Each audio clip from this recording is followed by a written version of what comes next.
नमस्कार। Supreme court collegium की नई पहल की खबर के साथ मैं हूं डॉक्टर प्रसून। वंशवाद के आरोपों से अब देश की सबसे बड़ी अदालत भी अपना पीछा छुड़ाने की फेर में है। सुप्रीम कोर्ट और हाई कोर्ट में जजों की नियुक्ति को लेकर ऐसी धारणा है कि पहली पीढ़ी के वकीलों को चयन प्रक्रिया में तवज्जो नहीं दी जाती। इसके बजाय ऐसे लोगों को जज के तौर पर प्रमोट किया जाता है जिनके परिजन पहले से ही जज हों। अब इस धारणा को खत्म करने की पहल सुप्रीम कोर्ट कॉलेजियम कर रही है। कहा जा रहा है कि कॉलेजियम ऐसे लोगों के नामों को आगे बढ़ाने से अब परहेज करेगी जिनकी कोई रिश्तेदार या परिजन पहले से ही हाई कोर्ट या सुप्रीम कोर्ट में जज रहे हों। आपको बता दें कि इस वंशवाद से न्यायपालिका ने तौबा कर लिया है। जजों के रिश्तेदार अब नहीं बनेंगे जज। सुप्रीम कोर्ट के चीफ जस्टिस संजीव खन्ना की अध्यक्षता वाले कॉलेजियम ने हाल में ही हाई कोर्ट जज बनने के संभावित वकीलों और जूनियर जजों से बातचीत की। यह पहला मौका है कि जब हाई कोर्ट कॉलेजियम की सिफारिश वाले जजों और वकीलों से सुप्रीम कोर्ट कॉलेजियम द्वारा बातचीत की गई। इस दौरान एक वकील की तरफ से कॉलेजियम के सामने यह मांग रखी गई कि ऐसे वकीलों को जज बनाने की सिफारिश न की जाए जिनके माता पिता या रिश्तेदार पहले से सुप्रीम कोर्ट या हाई कोर्ट में जज रह चुके हों। इस प्रस्ताव को कई अन्य वकीलों का भी समर्थन मिला। कॉलेजियम में सीजीआई के अलावा जस्टिस BR गवई, सूर्यकांत, हरिकेश राय और अभय ओका भी शामिल रहे। सुप्रीम कोर्ट ने उनकी सुटेबिलिटीज और सहित क्षमता का आकलन किया। देश की टॉप कोर्ट के जजों ने इलाहाबाद, बॉम्बे और राजस्थान हाई कोर्ट के जजों के रूप में नियुक्त करने के लिए सिफारिश किए गए लोगों के साथ बातचीत की। 22 दिसंबर को केंद्र को उन नामों को भेजा गया जिन्हें हाई कोर्ट के जजों के रूप में नियुक्त करने के लिए योग्य माना गया। यदि ऐसा हुआ तो जजों के चयन वाली कॉलेजियम की प्रक्रिया में यह बड़ा बदलाव होगा। जजों में ऐसे लोगों की बड़ी संख्या है जिनका कोई फैमिली मेंबर या रिश्तेदार पहले से लीगल प्रोफेशन से जुड़े रहे हैं। टाइम्स ऑफ इंडिया की खबर के मुताबिक कॉलेजियम में कुछ जजों की तरफ से कहा गया कि हाई कोर्ट जज बनने के लिए कुछ ऐसे योग्य उम्मीदवार भी हैं जो वर्तमान या पूर्व सुप्रीम कोर्ट या हाई कोर्ट के जजों के करीबी रिश्तेदार हैं। हालांकि रिपोर्ट में यह नहीं बताया गया कि पूर्व जजों के रिश्तेदारों को नई लिस्ट में शामिल किया गया है या नहीं। इस नई पहल ने न्यायपालिका में जनता का विश्वास मजबूत करने के लिए कॉलेजियम की प्रतिबद्धता को दोबारा रेखांकित किया है। व्यक्तिगत बातचीत के माध्यम से कॉलेजियम न्यायिक नियुक्ति प्रक्रिया में पारदर्शिता, उपयुक्तता और ईमानदारी सुनिश्चित करना है। जुडिशियल सिस्टम में वंशवाद से किनारा करने पर अलग अलग समुदायों का प्रतिनिधित्व को मौका मिलेगा। कॉलेजियम की तरफ से कहा गया कि चयन प्रक्रिया से ऐसे उम्मीदवारों के बाहर होने से कई योग्य और पहली पीढ़ी के वकीलों को संवैधानिक अदालतों में प्रवेश करने का मौका मिलेगा। ऐसा करने से सुप्रीम कोर्ट और हाई कोर्ट में विविधता आएगी। साथ ही अलग अलग समुदायों का प्रतिनिधित्व करने वाले लोगों को जज बनने का मौका मिलेगा। वंशवाद से किनारा करने की नीति से कुछ ऐसे उम्मीदवार जज बनने से चूक सकते हैं जो योग्य हैं, लेकिन इनके बारे में कहा गया कि ऐसे वकील या जूनियर जज बेहतर अवसर का उपभोग कर रहे हैं जिसके चलते उनके ऊपर कोई खास प्रभाव नहीं पड़ेगा। व्यापक हित में इस तरह का फैसला गलत नहीं होगा। इससे पहले यह चलन था कि सुप्रीम कोर्ट कॉलेजियम केवल हाई कोर्ट के कॉलेजियम द्वारा पेश वकीलों और न्यायिक अधिकारियों के सिस्टम का बायोडाटा, उनके पिछले जीवन पर खुफिया रिपोर्ट और राज्यों के राज्यपालों और मुख्यमंत्रियों की राय के आधार पर काम करता था। नई पहल के लिए सुप्रीम कोर्ट ने हाई कोर्ट के कॉलेजियम द्वारा भेजे गए उम्मीदवारों के व्यक्तिगत रूप से बातचीत की। उनके व्यवहार और न्यायाधीशों के रूप में नियुक्ति के लिए उनकी उपयुक्तता पर सीधे तौर पर आकलन किया। विशेषज्ञों ने इस बदलाव का स्वागत किया, यह देखते हुए कि उम्मीदवारों के मूल्यांकन में एक स्पष्ट दृष्टिकोण दर्शाता है। ऐसी व्यक्तिगत मुलाकातों को शामिल करना भविष्य की नियुक्तियों के लिए एक मिसाल कायम कर सकता है और यह सुनिश्चित कर सकता है कि न्यायपालिका के समकालीन चुनौतियों के अनुरूप ऐसे लोग विकसित हों। कॉलेजियम की ओर से खुद ही इस तरह का फैसला लेना बेहद अहम है और बहुत मायने रखता है, क्योंकि सुप्रीम कोर्ट की 5 जजों की संवैधानिक बेंच ने 2015 में राष्ट्रीय न्यायिक नियुक्ति आयोग को खारिज कर दिया। इस संस्था के गठन से जुड़े कानून को सरकार ने यानी केंद्र सरकार ने संसद से सर्वसम्मति से पारित करा लिया था, लेकिन सुप्रीम कोर्ट ने उस पर रोक लगा दी। ऐसे में अब कॉलेजियम की तरफ से खुद ही जजों की नियुक्ति प्रक्रिया सुधार का प्रस्ताव लाना अहम है। दरअसल सुप्रीम कोर्ट में तब एनजेएसी खारिज कर दिया गया था। तब उनका पक्ष रखते हुए एक वकील ने परिवारवाद वाली दलील दी थी। वकील का कहना था कि ऐसी भावना लोगों के मन में है कि कॉलेजियम सिस्टम में जज ही जज को चुनते हैं, या ऐसा है कि आप मेरी पीठ खुजलाए और मैं आपकी। इसके माध्यम से कई बार ऐसे लोग ही चुने जाते हैं जिनके परिवारों के लोग पहले से ही न्यायिक व्यवस्था में बैठे हुए हैं। एक वकील ने कहा कि ऐसे 50% जज हाई कोर्ट में है जिनके परिजन पहले से ही अदालत में रहे। माना जा रहा है कि उस धारणा को तोड़ने के लिए कॉलेजियम में बदलाव की व्यवस्था की जा रही है। हालांकि यह अभी महज एक प्रस्ताव है, इस पर अमल होने में अभी वक्त लगेगा। कॉलेजियम सिस्टम की आलोचना भी कई बार सरकार द्वारा की जाती है, कई बार लोगों द्वारा। इसके अलावा सिविल सोसाइटीज में भी कॉलेजियम सिस्टम की खामियों पर चर्चा होती रहती है, लेकिन बदलाव शुरू हो चुका है। इस कॉलेजियम में शामिल जज नियुक्ति से पहले संबंधित लोगों से मुलाकात भी कर रहे हैं और इंटरव्यू आदि भी ले रहे हैं। हालांकि कॉलेजियम पर भी रूढ़िवादी मानसिकता का आरोप लगता रहा है। ऐसे में सुधारों में क्या अड़चनें आएंगी, इस मुद्दे पर चर्चा करने के लिए मौजूद है हमारे साथ doctor Swati Jindal, AOAR advocate on record supreme court, और तनुज दीक्षित राजनीतिक विश्लेषक के तौर पर। आप दोनों मेहमानों को बहुत बहुत स्वागत है। डॉक्टर स्वाति जिंदल, जज ही जज को चुनते थे अभी तक, पहले केंद्र सरकार के फैसले पर रोक लगाई गई, अब दोबारा यह प्रक्रिया थोड़े बहुत संशोधन के साथ बदलाव की जा रही है। इससे ऐसा लगता है कि जो वंशवाद की भेंट चढ़ रहा था न्यायिक प्रक्रिया, अब उससे शायद मुक्ति मिल जाए।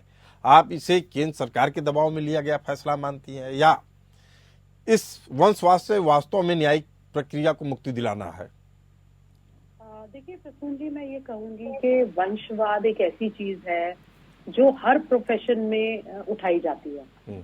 जो व्यक्ति इस प्रोफेशन के किसी भी प्रोफेशन को ले, चाहे आप बॉलीवुड ले ले, चाहे आप जुडिशरी को ले ले, जो व्यक्ति बाहर हैं वो हमेशा ये कहते हैं कि जी अंदर जो बैठने वाला है वो केवल इसलिए है वो क्योंकि किसी का भाई है, किसी का भतीजा है, किसी का बेटा है। वंशवाद का जो लांछन है वो हमेशा बाहर वाले लगाएंगे, और जब वो बाहर वाले अंदर वाले हो जाते हैं, सबसे पहले वही कहते हैं कि भाई उसमें क्या हुआ, अगर ये मेरा भाई है, अगर ये मेरा भतीजा है, क्या इसमें क्षमता नहीं है?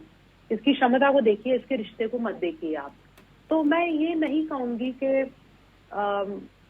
किसी भी तरह का अगर हम ये नया सिस्टम ला दें तो इससे बहुत कुछ इम्प्रूवमेंट आ जाएगी, या मैं ये बात कहना कि वंशवाद को खत्म करके हम जो जुडिशरी है उसको बेहतर बनाएंगे, ये इस तरीके से कहना हुआ कि जो भी जजेस आज हैं जो किसी के भाई या भतीजे है, जिसके परिवार के हिस्से हैं, कि वो सही काम नहीं कर रहे, ये कहना बहुत गलत होगा।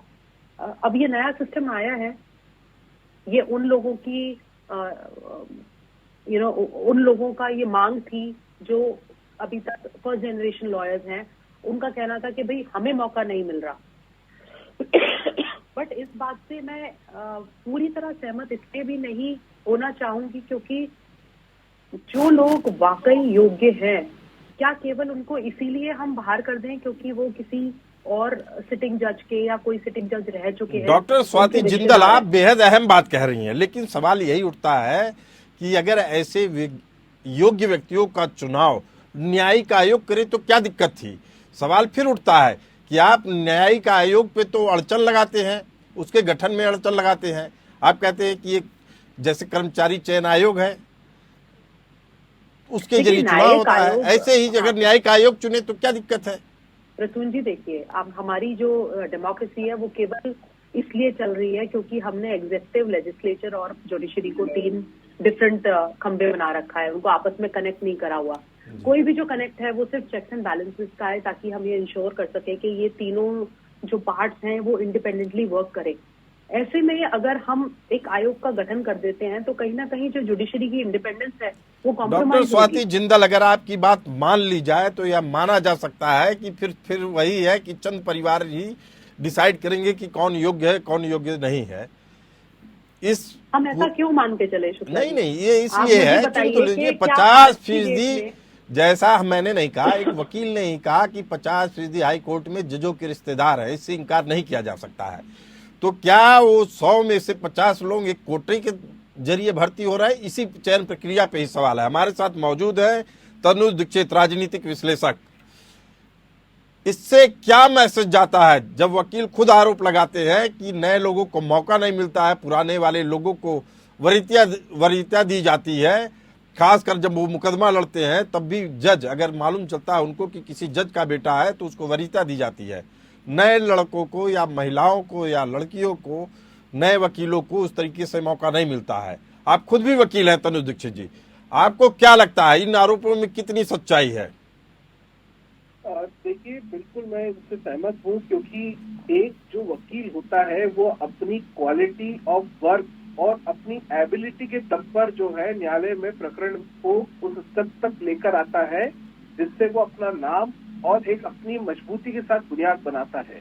लेकिन कई बार हमने देखा कि जजेस के सिलेक्शन के दौरान कॉलेजियम से जो नाम अप्रूव्ड होते हैं सुप्रीम कोर्ट की, वो ऐसे नाम होते हैं जिनसे ज्यादा कहीं पोटेंशियल दूसरे एडवोकेट्स में होता है, जो उनके कंपेयर में हमें भी लगता है कि नहीं इनकी जगह ये होना चाहिए, लेकिन कई सारी चीजों की वजह से उनका नाम वहां तक पहुंच नहीं पाता है।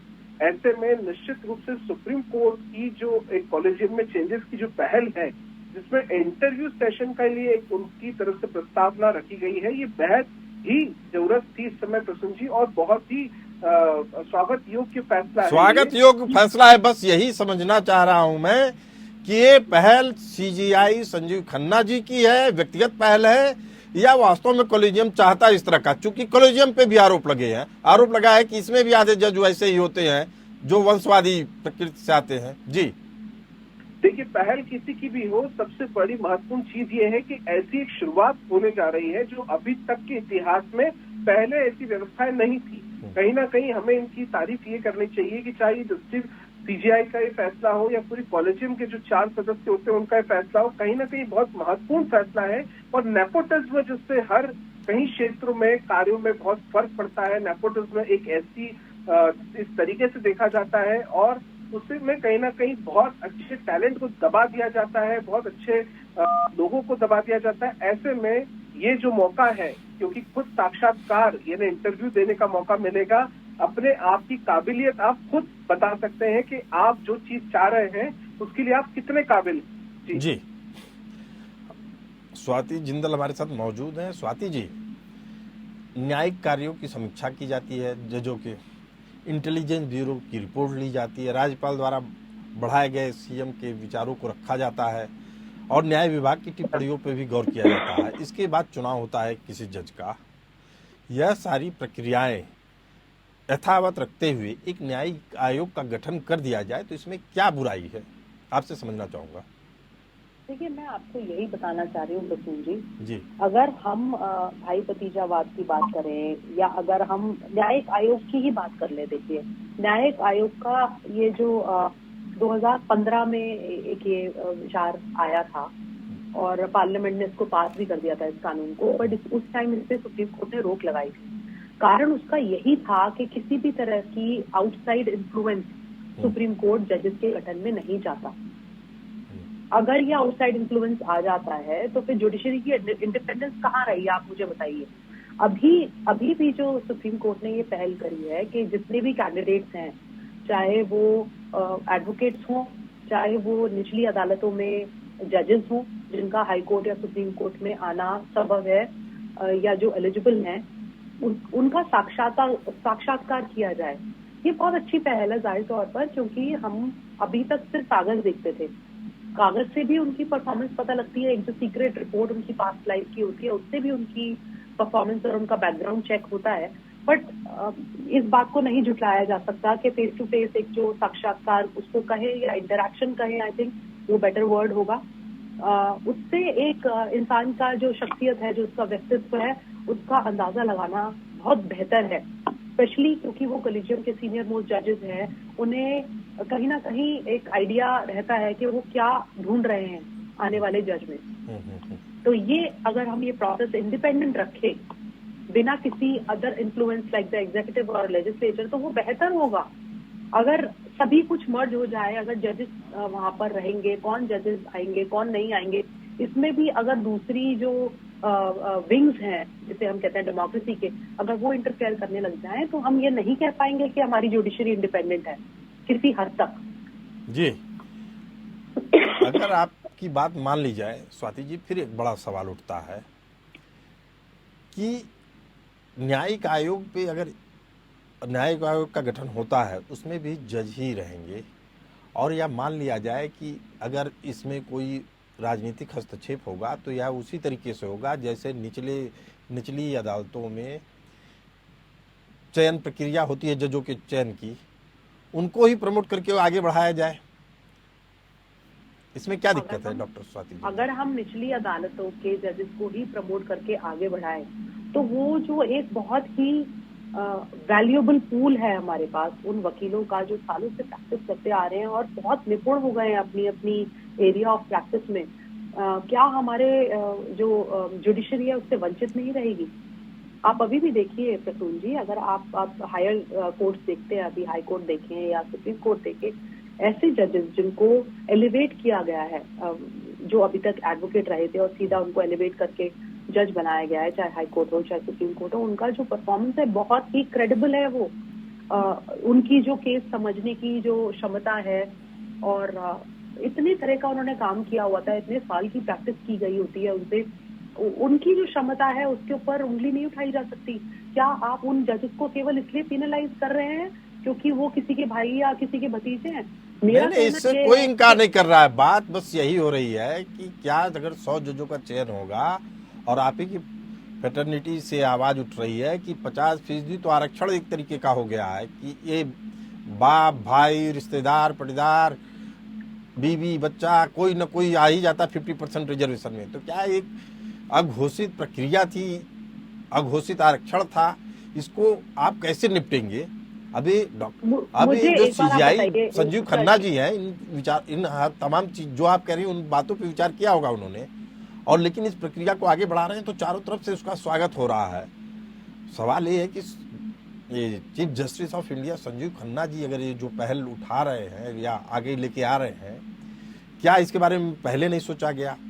क्या इस पहल को आगे बढ़ाया जाएगा या नहीं बढ़ाया जाएगा? क्या ये पहल केवल संजीव खन्ना जी तक ही सीमित रह जाएगी? मुझे जहाँ तक याद पड़ता है 2018 में भी एक बार ये पहल हुई थी, उस टाइम जब चीफ जस्टिस दीपक मिश्रा जी थे, तब भी हुई थी ये। फिर किसी कारणवश इसको बीच में रोक दिया गया, मुझे अंदाजा नहीं है कि इसे क्यों रोका गया, बट ऐसा नहीं कि ये पहल पहली बार हुई है या ये पहल है फॉर दैट मैटर, ऐसा पहले भी हो चुका है। बट अब अगेन मैं बात घूम फिर के उसी बात पे आती हूँ कि जिसको आवाज उठानी है ना प्रसून जी, जिस वकील को ये आवाज उठानी है कि गलत हो रहा है, ये ऐसा हो रहा है वैसा हो रहा है, साक्षात्कार के बाद भी अगर वो ये कहेंगे तो आप कैसे ही रोक सकते हैं उन्हें?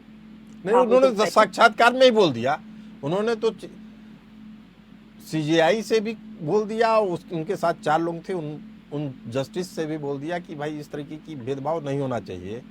और यह भी बताया गया जो आप कह रही ना कि कहीं ऐसा ना हो कि किसी के रिश्तेदार होने के कारण उसके साथ इनजस्टिस ना हो जाए। हाँ, तो उनका कहना यह है कि तो उनका ये कहना था कि ऐसे लोगों को चूंकि ऑलरेडी वो अच्छी वकालत कर रहे हैं, अच्छे पद और प्रतिष्ठा पे हैं, तो उनका कोई खास नुकसान नहीं होना है, लेकिन इस पूरी न्यायिक प्रक्रिया पे जो सवाल खड़े हो रहे हैं उससे तो जरूर मुक्ति मिल जाएगी। जी देखिए प्रसून जी, क्या आप ये कहना चाह रहे हैं कि जो आज फर्स्ट जनरेशन लॉयर एलिवेट होता है जज की पोजीशन पे, क्या उसकी प्रैक्टिस अच्छी नहीं चल रही है? बहुत अच्छी चल रही है भाई, उसने अपना नाम बना लिया है, उसकी प्रैक्टिस बहुत बढ़िया चल रही है, इसीलिए उसका नाम कंसिडर हो रहा है जज बनने के लिए। तो क्या मतलब अगर वो भी ना बने तो उसका क्या बुरा है? वो भी तो बढ़िया ही कर रहा है। नहीं, बढ़िया सभी कर रहे हैं। मैं तो यही कह रहा था कि जो केंद्र सरकार की पहल थी न्यायिक आयोग की कि एक एग्जाम होता, एग्जाम होने के बाद जैसे क्लास 1 ऑफिसर चुने जाते हैं वैसे क्लास 1 जज चुने जाते जो हाई कोर्ट और सुप्रीम कोर्ट में होते। रही आप मुझे बताइए, कहाँ इंडिपेंडेंस रही? अरे एग्जाम करवाने में कहाँ इंडिपेंडेंट जा रही, वकील भी दे, जज भी दे। कहीं ना कहीं प्रसून जी, कहीं ना कहीं कोई इंटरफेरेंस होता ही होता है। आज भी अगर ये यहाँ पे आप देखिए 200 नाम अगर प्रपोज हुए हैं या 200 लोगों ने अपना नाम दिया है या जो भी सिस्टम है उसमें अगर कुछ लोग चयन हो रहे हैं और जहाँ जिन वकीलों का ये कहना है कि भाई 50% रिजर्वेशन की बात हो गई है ये तो आप क्यों नहीं वो उन जजेस का नाम देते जो उनको लग रहा है कि गलत तरीके से चूज हुए हैं। चलिए इसका जवाब ले लेते हैं तनुज जी से। तनुज जी, स्वाति जी जो बात कह रही हैं उससे आप सहमत हैं? जी बिल्कुल, क्योंकि देखिए कहीं ना कहीं प्रसून जी एक दोनों पक्ष होते हैं। एक तरफ जहां पर लोग प्रैक्टिस करते हैं, सालों तक अपना नाम बनाते हैं, फील्ड के अंदर अपना कार्य के द्वारा पहचाने जाते हैं, ऐसे लोगों का एलिवेशन ठीक है। लेकिन मैं आपसे फिर वही एक बात कहूंगा कि जो पहल करने को सोची है सुप्रीम कोर्ट ने वो और ज्यादा स्वागत योग्य है, क्योंकि कहीं ना कहीं इंटरव्यू के माध्यम से एक सही candidate out of the box जो आपसे नाम भेजते हैं। देखिए सबसे बड़ी चीज ये, कॉलेजियम जिन नामों को भेजता है सबके सब तो जजेस नहीं बनते हैं। उनमें से केंद्र सरकार की जितनी रिकमेंडेशन के आधार पर जितनी लगती जरूरतें उतने लोगों को जजेस बनाया जाता है, कुछ रह भी जाते हैं। तो ऐसे में जो कॉलेजियम के अंदर पहले जो लिस्ट बनाई जाएगी उसके अंदर डिसाइड को अगर इंटरव्यू के आधार पर करेंगे तो कहीं ना कहीं मजबूती इसमें देखने को मिलती है। प्रसून जी, अगर मान लीजिए कॉलेजियम ने सोचा कि आपके 5 लोगों के नाम एलिमिनेट करना है और 5 की जगह उनको लगता है कि इसमें से 3 ही नाम भेजने योग्य हैं, तो best out of the best की जो है सिलेक्शन की प्रक्रिया होगी। जी चलिए, तो एक बात तो साफ है कि अभी जो प्रणाली नए तरीके से अपनाई जा रही है, नई प्रक्रियाएं जो आ रही हैं सामने, उसका पूरे देश में स्वागत किया जा रहा है। अगर यही स्थिति रही तो ये मान लिया जाएगा कि न्यायपालिका भी वंशवाद से मुक्ति चाहती है। स्वाति जी, मैं क्या गलत कह रहा हूँ? देखिए, मैं हमेशा इस बात का फेवर करती हूँ प्रसून जी कि मेरिट को सर्वोपरि रखा जाए। अब वो मेरिटोरियस बंदा अगर किसी का भाई या किसी का बेटा है तो सो भी है, चाहे वो वुमेन्स रिप्रेजेंटेशन की बात हो। स्वाति जिंदल जी, दिक्कत बस यही है आपके और हमारे विचारों में। आप जो कह रही है मैं भी मानता हूँ, मेरिट को सबसे ऊपर रखा जाए, लेकिन मेरिट का पैमाना आपका बेटा है तो आपका बेटा आपके साथ का आपका कोई साथी वकील है वो तो चाहेगा कि आपका बेटा ही हो जाए। सवाल उसके साथ है कि कोई बाहर से आया है बंदा और हो सकता है आपके बेटे से काबिल हो, तो एक निष्पक्ष चयन आयोग होना चाहिए, उसके जरिए आगे बढ़िए। इसी पे आपका ऐतराज है, इसी पे बाकी वही का भी वही ऐतराज मेरा है। कहना है कि जो वकील ये कहते हैं कि निष्पक्षता नहीं है, वो दिखाएं कि ऐसा कौन सा जज है जो काबिल नहीं है और केवल इसलिए पोस्ट पे है क्योंकि वो किसी का भाई या किसी का बेटा है। क्या ये उनका केस है?